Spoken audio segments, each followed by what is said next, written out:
¿Cuál es el impacto de la migración en nuestro país en términos económicos? Vamos a conversarlo aquí en Economía para Todos. Soy Jorge Rodríguez, te acompaña en esta edición del programa y está aquí en los estudios de RPP Alonso Macedo, economista del IP.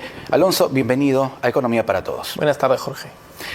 ¿Se tienen cifras aproximadas de cuánto es el impacto económico de la migración en nuestro país? Te lo pregunto porque tenemos mucha migración que ingresó de manera informal, ilegal, como se quiera ver, ¿correcto? Porque nuestras fronteras durante gran tiempo siguen siendo una coladera, esa es la verdad. Entonces, ¿qué se conoce al respecto? Sabemos que hay al presente 1.7 millones de inmigrantes venezolanos en el país y sabemos que... Un país entero. Por supuesto, es 5% de la población nacional, aproximadamente. Sí. Y cerca de solo un tercio de esta población tiene estatus migratorio regular. Ahí está, justo. Complicado entonces calcular el real impacto, ¿no?, de los migrantes que están trabajando y que pagan impuestos, por ejemplo, ¿verdad? O que envían remesas a Venezuela o a otros países. Por supuesto, sobre todo en este tema la información es un desafío. Es un desafío bastante grande y por eso no tenemos, digamos, una aproximación exacta, ¿no?, de cuánto aporta al presente la migración venezolana en el país. Años anteriores, el BCR había hecho unos cálculos de que en 2019 aportaban alrededor de 0.3 puntos del crecimiento del PBI nacional. Y es importante hablar de estos temas, Alonso, porque muchas veces se relaciona migración con el lado negativo, ¿correcto? La delincuencia, y lo que hay que decir claramente es que la delincuencia no tiene nacionalidad, ¿correcto? Para empezar, y que no se puede generalizar. Eso por un lado. Pero por el otro, ¿de qué manera aportan económicamente los migrantes, especialmente de la comunidad venezolana, que es la más numerosa en el país, a la economía del Perú? ¿Cómo podríamos ordenar para que el público lo pueda entender de manera clara? Claro, y por supuesto, los venezolanos que llegan al país llegan a trabajar, ¿sí? Llegan a generar ingresos para poder enviarlos a sus familias y para poder subsistir, ¿sí? Y dentro de todo, entonces, esta población consume, ¿sí? Esta población genera ingresos, produce, ¿sí? Consume dentro del país, pero enfrenta grandes retos. ¿Sí? Enfrenta grandes retos, como te dije, un tercio tiene estatus migratorio regular, que es un requisito para poder acceder a un empleo formal. ¿Sí? Entonces, se ven trabajando en condiciones que no son óptimas. ¿Sí? Por ejemplo, unos cálculos del Banco Mundial estimaron que en ciudades principales del Perú, la informalidad de venezolanos, en trabajadores venezolanos, asciende a 71%, que es bastante más que el 64% de trabajadores peruanos. Claro, entonces para que quede claro, 71% de migrantes trabajadores venezolanos trabaja sí, chambea sí, pero en la informalidad. Por supuesto. Y esto conlleva que trabajen en condiciones que no son óptimas, que no tengan derechos laborales, que ganen menos, ¿no?, de lo que podrían ganar en otros empleos. Se estima que también en estas ciudades principales un trabajador venezolano gana 29% menos que un peruano en promedio. ¿Se tiene alguna cifra de cuánto es ese monto, este 29%? Estamos hablando de un promedio para los peruanos de 1.900 soles, ¿no?, en estas zonas urbanas, en promedio, versus 1.300 para trabajadores venezolanos. 1.300 es en promedio lo que gana un trabajador venezolano en el Perú. Sí, en las zonas urbanas del Perú. Sí. Claro, claro. Si hablamos de las zonas urbanas, si hablamos de las rurales, la cifra seguramente cae por debajo del sótano. Claro, la brecha pasa de 29%, ¿no?, a 38% en zonas rurales. Hay una mayor diferencia. Son preocupantes realmente, Alonso. ¿Qué se tendría que hacer primero para tener un registro adecuado, para formalizar a estos trabajadores venezolanos? Reitero, para que el impacto económico que tiene nuestro país sea realmente positivo. Empecemos por entender por qué es que esta población venezolana se ve en desventaja. ¿Sí? Se ven en desventaja porque no pueden regularizar su estatus migratorio porque tienen ciertas trabas burocráticas que tienen que superar. ¿Sí? Por ejemplo,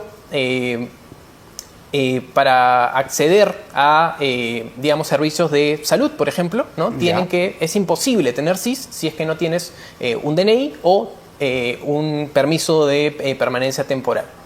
¿Sí? Para tener un permiso de permanencia temporal tienes que tener documentos. ¿sí? Claro. Y si Tienes estamos tener hablando que documentos solo un vigentes. tercio de ellos tienen estos documentos, Ajá. Y no imagínate. solo es que no tengan documentos, sino que una vez que se vence el permiso y Ajá. tienes que renovar, ¿qué haces si ya expiraron tus documentos? Claro. No claro. puedes exigirlos a un Estado que está colapsado y que no te va a dar la respuesta que necesitas, ¿no? Que es el Estado venezolano. Es un problema bastante grande, ¿no? Porque Por estamos supuesto. hablando de 1.700.000 personas, ¿no? Y solo un tercio de ellas están, digamos, con sus papeles en regla, trabajando de manera formal. Por supuesto. Y no es por falta de habilidades, como te digo, es por esas Sí. trabas burocráticas. Entonces, ¿qué tenemos que hacer en el corto plazo? Ajá. Sacar estas trabas, poder flexibilizar la obtención de permisos de permanencia, de permisos de trabajo con los documentos que sea posible conseguir. No le puedes exigir algo que es imposible o virtualmente imposible conseguir a un trabajador para acreditarse. Para que nos quede claro, se exige documentos que tendrían que venir de Venezuela, ¿correcto? Sí, a muchas quienes veces ya sí. están como trabajadores, ¿verdad? Que han migrado a nuestro país. Y eso para ellos es imposible, ¿correcto? Claro. Por la situación que ya conocemos de Venezuela y entonces eso también incrementa la informalidad. Por supuesto que sí.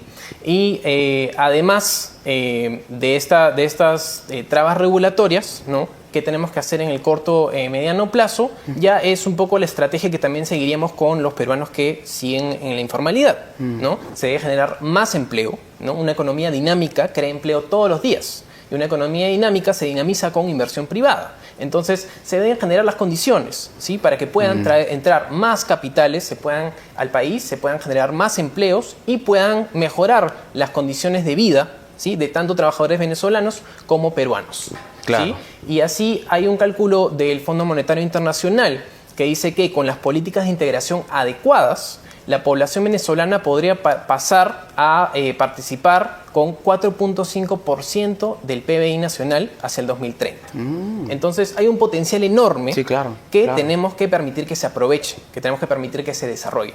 ¿Y en qué sectores están trabajando los migrantes venezolanos en nuestro país? ¿En qué sectores principalmente?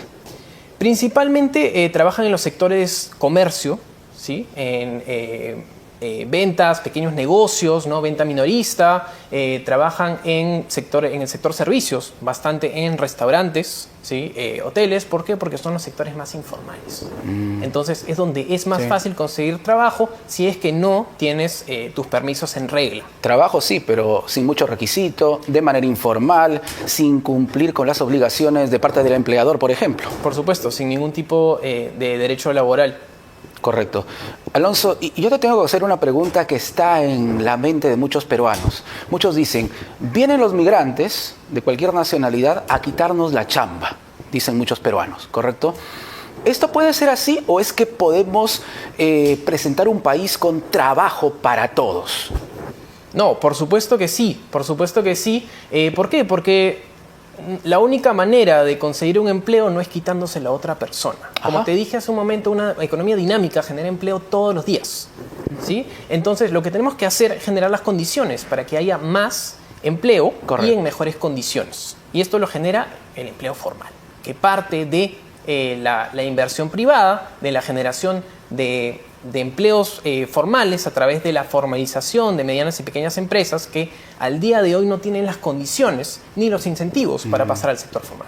Correcto, el Banco Mundial dice que el Perú podría crecer hasta 5 o 6%. Tenemos potencial, Alonso. Lamentablemente hacen falta muchísimas medidas y allí tienen que entrar el Ejecutivo en un trabajo articulado también con los gobiernos regionales y locales. Por supuesto, se necesitan políticas integrales, ¿no? Por el lado del empleo, por el lado de la producción, por el lado de los negocios, ¿no? Los incluso pequeños, medianos negocios, ¿sí? Ok. Que necesitan una guía, que necesitan poder superar trabas burocráticas, ¿sí?